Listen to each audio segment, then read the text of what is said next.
other guy. Perpetuate that hope. It could be you standing here sometime.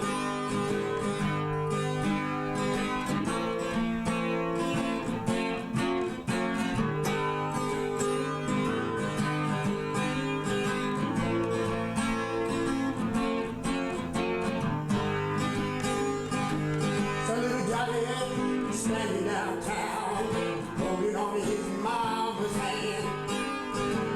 They both were wearing proud, always looking down. And old Auntie stopped and said, son, young man, what's wrong with you? He looked up at her with tears in his eyes, and these words that he spoke were true, and he said, my mama, where she works 2 jobs to try and make ends meet. Comes home 6 nights a week, get tired on her feet. The landlord raised the rent, and he kicked us out on the street. We're standing here homeless, and the auntie we ain't had nothing to eat. Perpetuate that hope, keep your head to the sky. Perpetuate that hope, please help some other guy. Perpetuate that hope, you might be standing here one day. Something veterans jumping downtown, backpack big big on their back. One stuck out and came after me. He said, son, can you help me with a couple of bucks?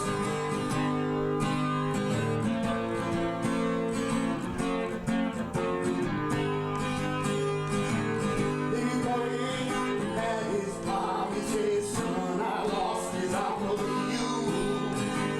Perpetuate that hope. Come on, let's keep hope alive. Listen to me. Come on, perpetuate that hope. Keep your head to the sky. Come on, perpetuate that hope. Help that other guy. Come on, perpetuate that hope. It might be you standing here sometime.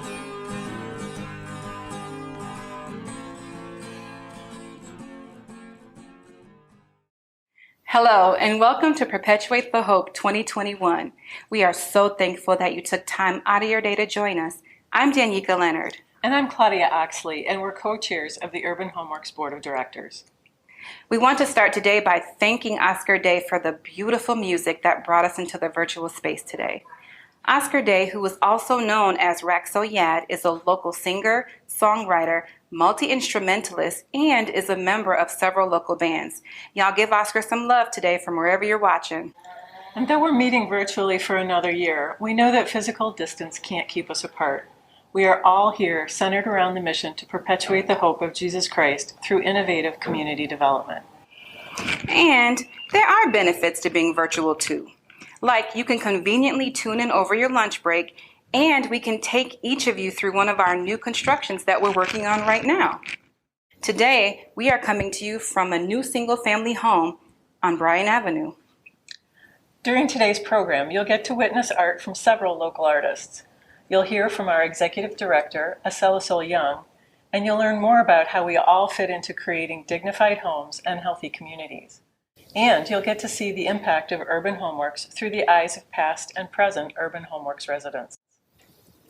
Before we kick off, we want to encourage you to use the chat box to ask questions and connect with one another. You can find today's program linked in the chat or in the email you received with today's Zoom webinar invitation. And now, I'm thrilled to premiere a short video featuring stories from 2 incredible people, Jackie Martin and Arian Ariola. We also want to thank the talented Adja Gildersleeve, a local videographer who created this short video for us. What led me to Urban Homeworks is I was living in Heritage Park, and all of a sudden I had a mental breakdown of some sort that came out of the blue, and I was hospitalized for 3 months. Nobody of my family or friends sustained my housing or my car or my job or anything. So after those 3 months, I came out to nothing. I hit rock bottom. Urban Homeworks is an entity that provides housing for people who are trying to get on their feet, and I was accepted into their program. When I moved into Urban Homeworks, it didn't compare to any other because Urban Homeworks was very special. I've never lived where they provided classes for you on budgeting and how to grocery shop on a budget. We had those classes monthly, and those were classes that I really looked forward to.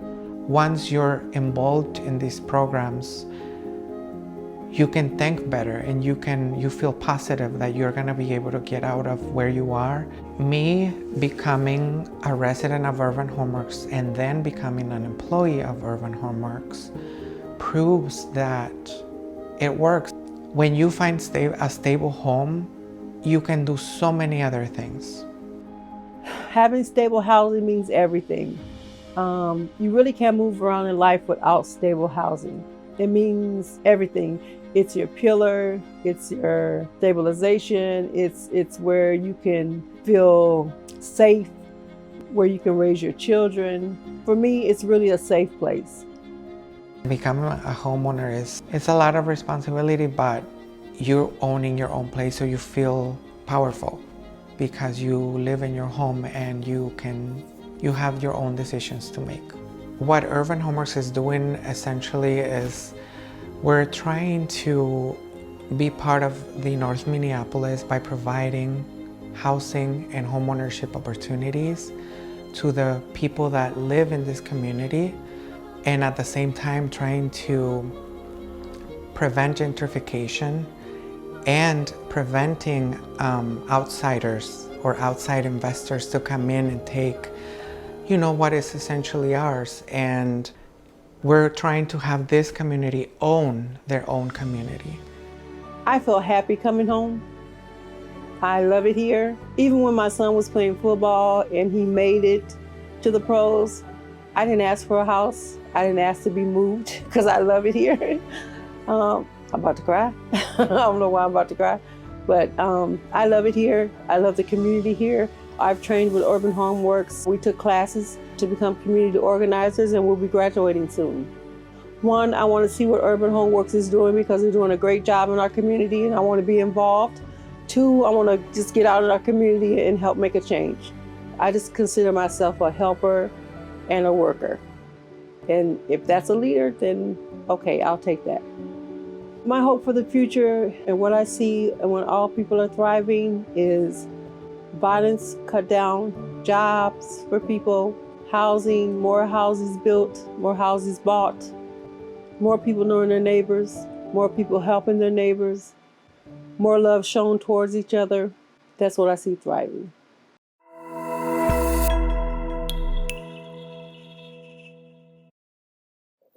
Wow, thank you, Ariane and Jackie, for sharing your stories with us. It's so powerful to hear about the impact of having a stable home. It's so much more than a roof over your head. When we walk through a construction zone like this, we don't just see the framing. We envision the families who will live here someday. And when we think about the Twin Cities and the barriers that exist for some of our neighbors, it's clear we don't yet live in an equitable community. We live in a city with some of the worst racial disparities in the nation, where less than 25% of Black families own their own home, compared to 76% of white families.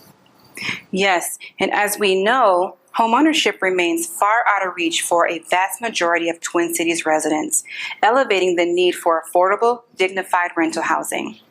Urban Homeworks also provides stable homes to over 450 individuals every year through affordable rentals, primarily located in North Minneapolis, with some in South Minneapolis and Frogtown, St. Paul. When Chad Schwitters retired after leading the organization for over 20 years, the board held a very important responsibility to find the right next person to continue to drive us forward with tenacity and bravery. And we didn't have to look far. Acela Young, the previous Director of Marketing and Development, who began working at Urban Homeworks as a grants manager 4 years ago, had proven to share a contagious, hope-filled vision through her work, pushing us into new areas of growth as an organization with a willingness to talk about hard truths, Truths like the fact that we are a white-led organization serving a community marginalized at the hands of systemic racism and white supremacy. It is our pleasure to introduce her to you now, Asale Soul Young, our new Executive Director. Thank you, Danica and Claudia, for that introduction. Peace and liberation to each of you. We are so thrilled you have joined us for Perpetuate the Hope 2021. This is our 26th year endeavoring to perpetuate the hope of Jesus Christ through innovative community development. That's 26 years of working within economically marginalized communities to help bring stability through affordable, dignified housing. 26 years of working to understand the complexities of systemic racism and oppression, the roots of housing injustice, and the reason why some communities have flourished while others continue to experience disinvestment, leading to abject and dilapidated neighborhoods, homelessness, lack of access to quality education, food, and healthcare. We do this work because we know that housing is just the foundation of survival. It is merely the doorway of living a happy and fulfilled, thriving life. And in 26 years, with a willingness to bring forth critical analysis, we acknowledge that not enough has been done to bring housing equity to the Twin Cities. I feel called to share that some of my favorite Bible stories as a young person were of Christ confronting the temple priests. These stories left a particularly strong imprint on my young, developing analytical mind because they were clear examples of an angry, loving justice, brash, rageful, that was willing to face the powers of the era and demand they cease their greedy behavior and make way for all nations. These were the few times that Jesus took his message beyond those with need, directly to those who were manipulating the environment that created the need. And there was no hesitation, even as he knew they would seek to take his life. Justice is what love looks like in public. As a society, we have demonstrated that we care more about the opportunity to build wealth and increase financial excess than ensure all are housed and housed with care and dignity. As a faith-based institution whose values are based on the life model of Jesus Christ, we have to ask ourselves, is housing as a commodity, a financial investment, reflective of the love that Christ's lessons taught us to live by and act on? Should we allow the financial gain of some to determine the capacity of others to live thriving and supported lives? When I was a child, my mother taught me that what I feed my mind and heart would manifest itself in the person that I become, the things that I do and the ways that I speak and interact with the world. This was her argument, essentially, for limiting what I listened to on the radio and the very little television she permitted me to watch. But beyond that, it was her way of teaching me to be intentional about what I take in and what I allow to enter my thoughts and my mind, to seek out knowledge, listening, and engagement with literature and music and friends that would help foster in me a person that was kind, caring, wise, and discerning. She understood that what you pour into something is exactly what comes out of it. And as she continues to pray for me to have those things today, she recognizes that time and consistency are vital. I share that because similarly, society is made up of exactly what we feed into it. When we put more money into sports arenas than housing, it shows. When we put more emphasis on people feeling comfortable than leaning into difficult but necessary dialogue to address the root causes of systemic oppression, it shows. And for us, what has been fostered is a contradiction to our faith-based values. Our systems, as they are today, continue to leave too many out and therefore struggling to find a solid foundation for which to build. At Urban Homeworks, we are faith-based. We believe that the fight for equity, the fight for all to have access to stable well-being is not merely humane. It is a spiritual battle where each action we take toward or against housing justice is a reflection on our character and our souls. As an organization, we were dreamed and envisioned out of a grounding that asked the wealthy to give of their excess, a foundation that is antithetical to the systems that create poverty and the inability for everyone to see their basic needs met. If Jesus were constructing our systems today, the model of his life tells us that not a single one among us would be left behind. Therefore, we will be an organization that seeks to work ourselves out of a need. We will continue to house low-income residents and neighbors who believe that the Twin Cities is the best place for their families. With your help, we will grow our rental capacity to giving more the opportunity to thrive in dignified housing. But we cannot stop there. Minnesota has one of the worst home ownership gaps between white and Black Americans. And while I love this place because of the vibrancy of the BIPOC community that exists here despite these disparities, I believe Minnesota and the Twin Cities can do better and be better for all of its residents. But to do so, we need collective, intentional, and sustained effort. We need you. At Urban Homeworks, we commit to work creatively and in partnership with those brave enough to walk with us, to leverage ownership models that support low-wage and low-income families and stable generational ownership. And we know these efforts alone, though needed, will still not be enough. To reach parity in housing, we must acknowledge the systems that got us here and recognize the entrenched history and impact that legacy has had on our community. In order to undo, we must create new housing policies and structures that give specific and supported access to low-income Black and Brown and American Indian families, those communities that have been intentionally left out of wealth-building opportunities. The fight that we've been in for 26 years will never end if folks insist on closing their eyes and turning away from the root of systemic injustice. Our mission, as modeled after the life of Christ, is not one that believes in pulling oneself up by proverbial bootstraps. Not a single person witnessing this speech has accomplished anything meaningful alone. It requires each and every one of us to move the needle and close the many gaps our society faces. It requires a level of collective courage and urgency to lean in and face ourselves and the legacies we will leave behind.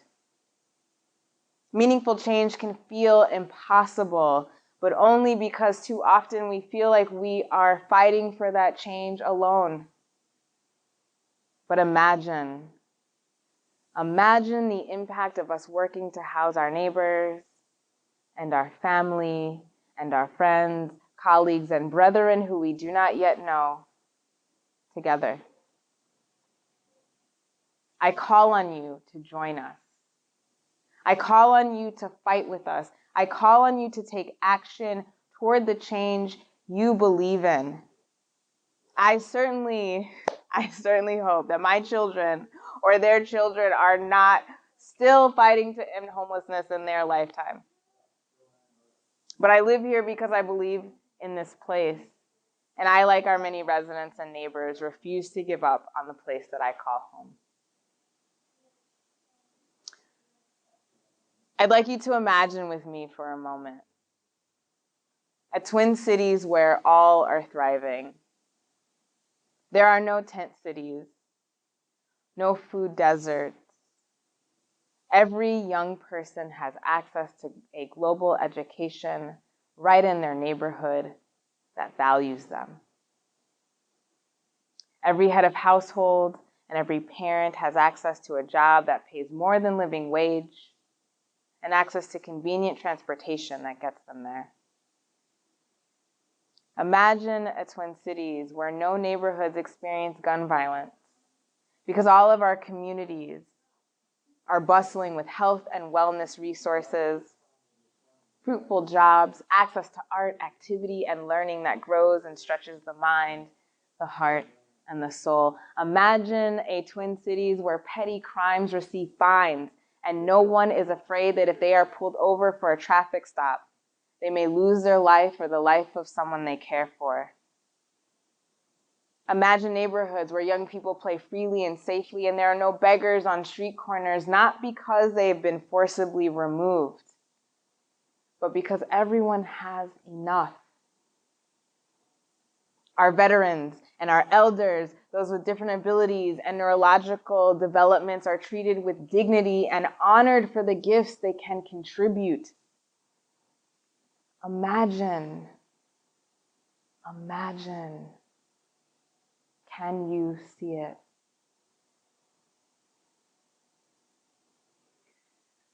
Housing, equitable and just housing, is the foundation of this vision. Stably housed humans create stable neighborhoods, communities, schools, institutions, businesses, and nonprofits. What this means about our work is that we will continue to develop sustainable, high-efficiency homes with low to zero footprint that build in cost savings by reducing utility bills and turning them around at affordable rates. We will grow our rental housing stock because the need for affordable rental is only growing in the Twin Cities. These parts of our programming will remain because they are necessary, though they are short-term solutions to a well-established multi-generational problem. But the community need and the innovation we commit to in our mission statement demands that we do more. So we will also work on policy reform that supports those with limited means and works to reverse the systemic racism that has for generations marginalized Black, Brown, and American Indian families from achieving stable housing. We all play a part. Whether that is upholding systems of discriminatory practices or working to dismantle them. There is no neutral action, and it is through inaction that these systems are perpetuated. Only together can we ensure that what we build going forward eradicates the impact of racist and prejudiced housing practices. After 26 years of deep heart labor, we are still looking upon a Twin Cities with encampments and rents and housing costs that continue to rise far beyond low-wage worker salaries. So I call on you, here and now, regardless of faith affiliation or wealth status, to commit to action that, one, acknowledges that systemic racism and oppression have for generations made affording home ownership a distant dream for far too many people. Two, confronts the reality that some of us benefit from the same systems that are leaving others behind. And three, I ask that you commit to a just and equitable society propelled by agape love. A love that refuses to leave brothers and sisters on the street when there is vacant land and vacant housing, that refuses to allow any child living in our community to go without a single meal or a quality education. I ask you to commit to a loving justice. As Cornel West reminds us, and I shared earlier, justice is what love looks like in public. And love is not selfish. Love is kind. Love does not dishonor others. Love rejoices in the truth. At Urban Homeworks, we endeavor to transform housing so that institutions like ours are no longer needed.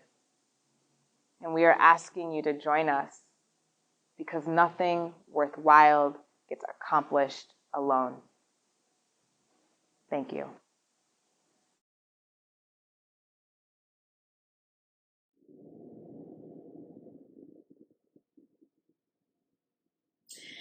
Fairy tales are nothing more than a dream, nothing more than your heart blowing on dandelions, making wishes at the mountaintop, dreaming of new worlds, of happy endings.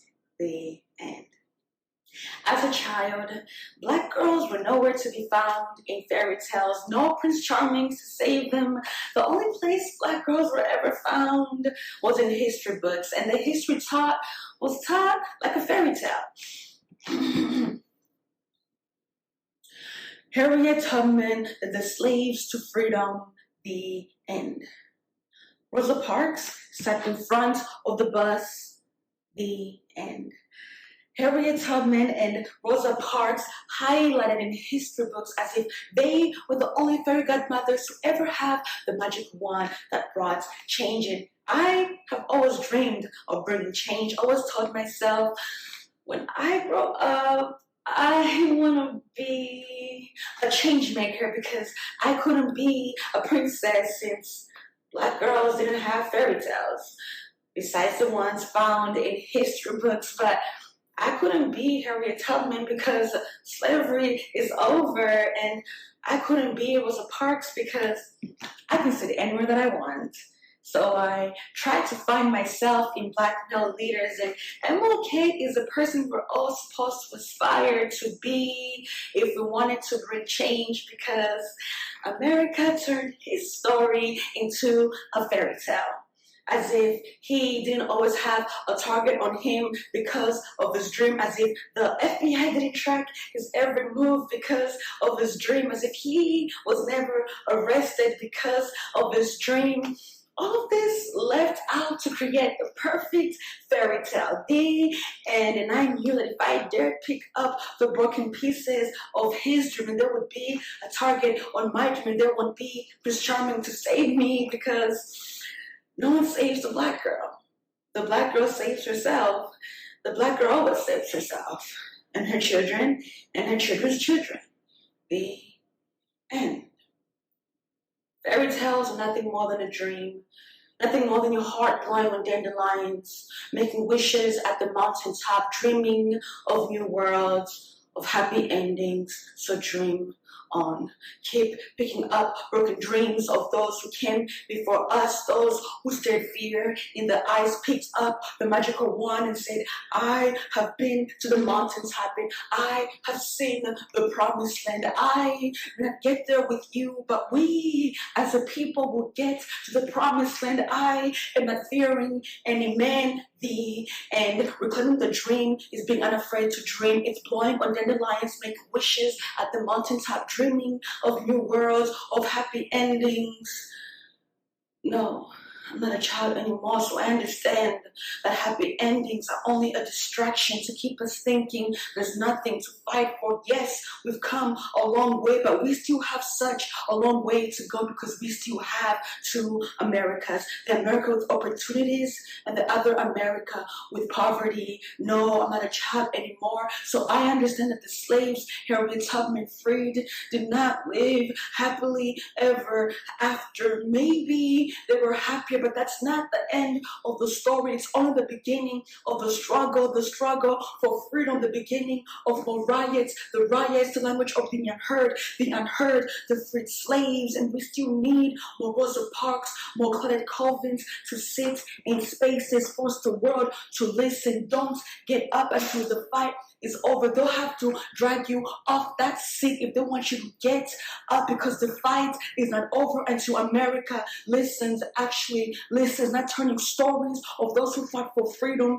into fairy tales. This isn't a fairy tale where we can dream of new worlds. No such thing as happy endings, but we can make the world a happier place. So pick up your magical wand and break the silence. Speak for the weak, for the voiceless, for the victims of this nation, and for those it caused enemy. Our feet are tired, but our souls are rested. So march on, keep fighting, keep dreaming, keep picking up your magical wand, finding your place in this movement. We'll make our own stories, find our own endings, keep picking up broken dreams of those who came before us, because no one can stop us from dreaming. And if they try, then our children and our children's children will keep picking up these dreams, reclaiming these dreams until America listens, actually listens, and makes this dream come true.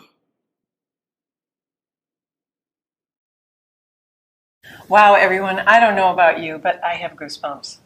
Everyone, that was spoken word by Atosha Ripa, an educator, public speaker, and spoken word artist who completed her undergrad here at the University of Minnesota.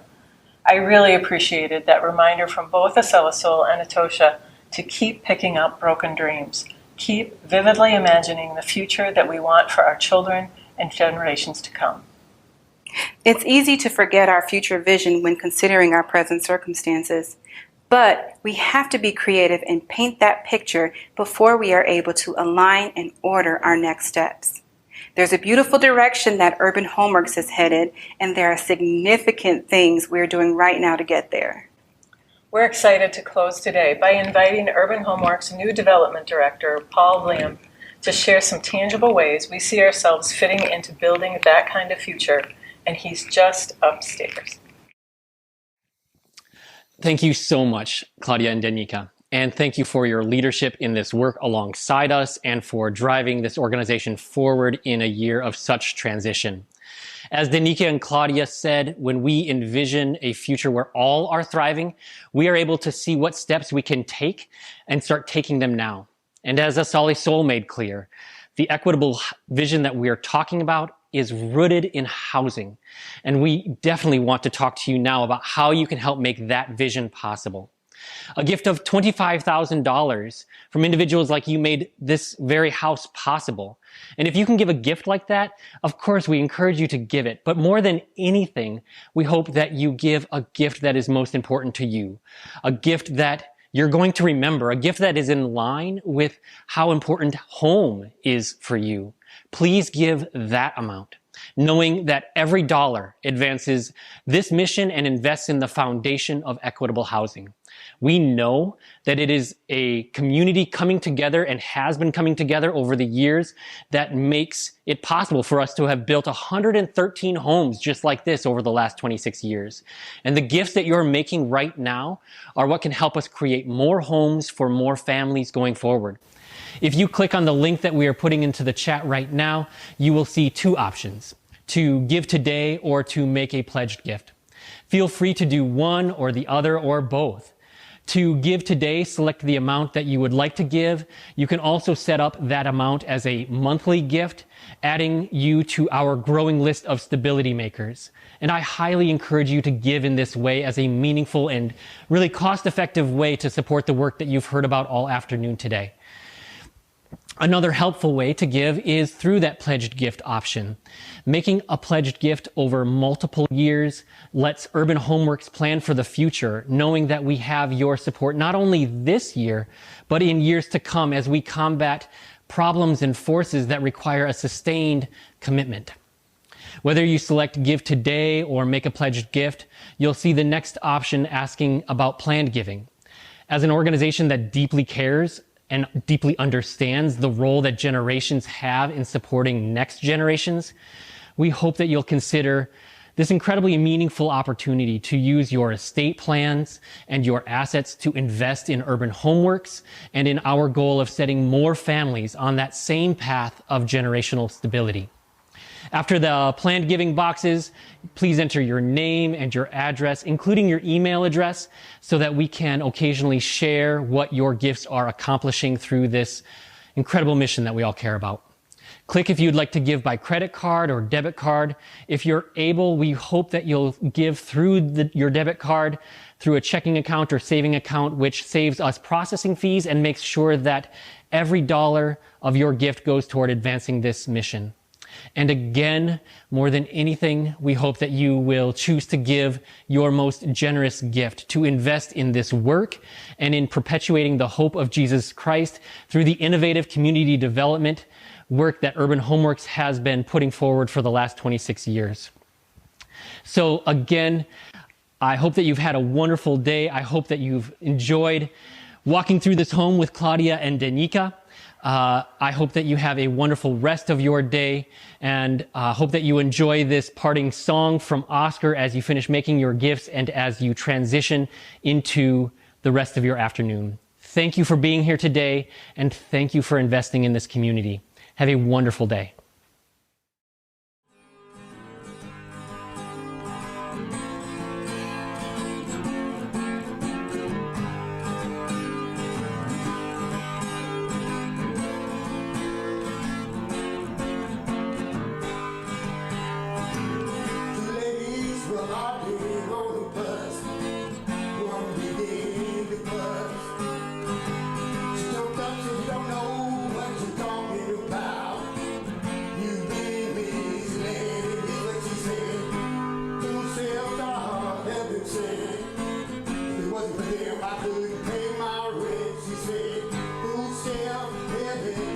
Said,